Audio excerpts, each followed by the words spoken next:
Did you know there's a secret side of real estate where you can score deals before anyone else even knows they're for sale? That's how I found this house, a pocket listing that I bought for $161,500.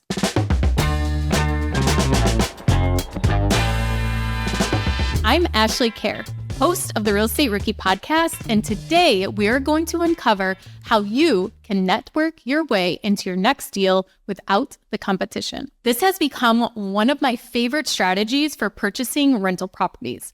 And the house that I'm going to tell you about today that I ended up flipping. I'm sharing the exact steps I took to find this deal, what I looked for in the property, and how I negotiated terms that made the seller say yes. Stay tuned, because if you've ever wanted to rehab a house or flip a house, this is your blueprint to get that off-market deal. Before we get into it, you need to have built your buy box to know what you are looking for. If you haven't built your buy box yet, then check out this video to guide you into building out a list of criteria that you want or don't want in a property.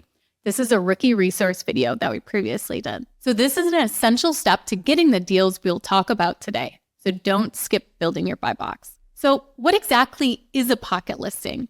It's a property that's for sale but isn't publicly listed on the MLS, the multiple listing service.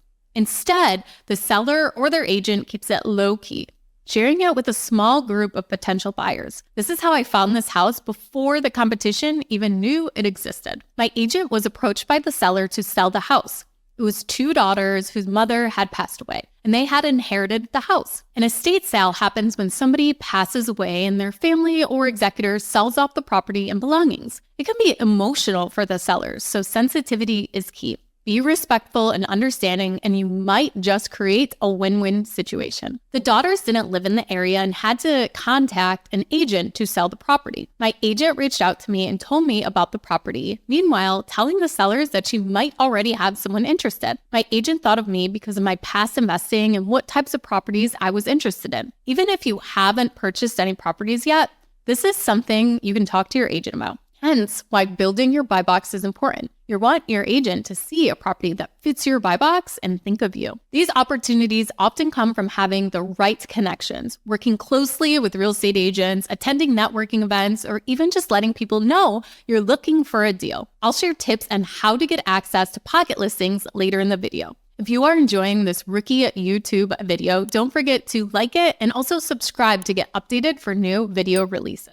Okay, so let's talk numbers. I purchased this house for $161,500. The original asking price that the seller wanted was $180,000. We negotiated back and forth several times. I ended up paying the real estate commission, which came out to $8,500. So my total purchase price ended up being $170,000. This offer and negotiation was done without the pressure of other buyers. I was the only person that had seen the property. At this point, no one else had walked the property or really even knew it was for sale. This is the golden part about pocket listings. You get first access and can make offers without the pressure of competing with other buyers. You may be asking, why would someone even want to sell their property without putting it on the market where they can get the highest price? In this scenario, it was because if they could get the price they wanted and move on, it was worth it. One thing I do in most offers is try to figure out something that would make the deal more enticing that doesn't mean increasing the purchase price. In this scenario, I offered for them to leave whatever they didn't want and we would take care of it. At the time when I had seen the property, there were miscellaneous items in the house along with some furniture.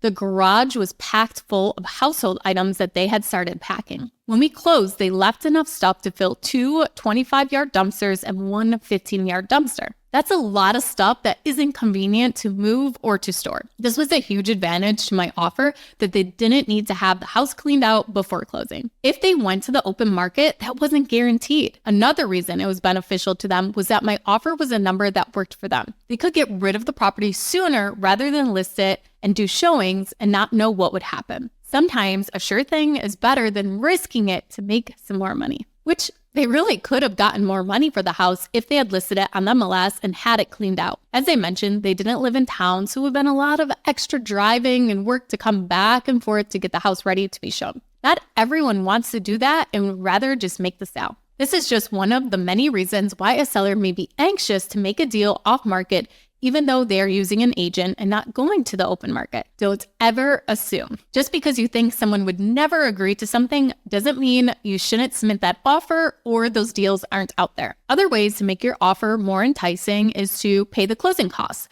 This reduces the seller's expenses. Have a flexible closing date. Let the seller choose a timeline that works for them. Make it an as-is purchase. Take the property as is to save the seller the hassle of repairs. Okay, now let's talk about how you can actually find pocket listings. Here are 3 key strategies. The first is to build relationships with real estate agents.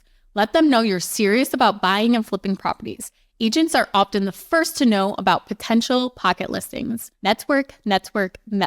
Attend local investor meetups and real estate events. Word of mouth referrals are gold in this business. And the third thing is to let people know you're looking. Friends, family, and colleagues can tip you off to great deals, especially estate sales like this one. Have your buy box built. Be very specific in what market you are looking in and what you are even looking for. Post it online even. The key is being proactive and not waiting on the sidelines. Pocket listings and referrals aren't the only lead you should rely on, but they are a wonderful bonus to your lead source when they come in. So to recap, I found this house as a pocket listing, made it a no-brainer for the seller by offering to handle everything. Then I turned it into a profitable flip. If you want to do the same, focus on building connections, understanding what makes a good deal, and offering terms that solve the seller's problems. Don't forget to build your buy box, and if you need an agent to start networking with in your market, use the free matchmaking tool at BiggerPockets.com/agent finder to find an investor-friendly agent. Thanks for watching, and don't forget to like, comment, and subscribe for more rookie investing tips.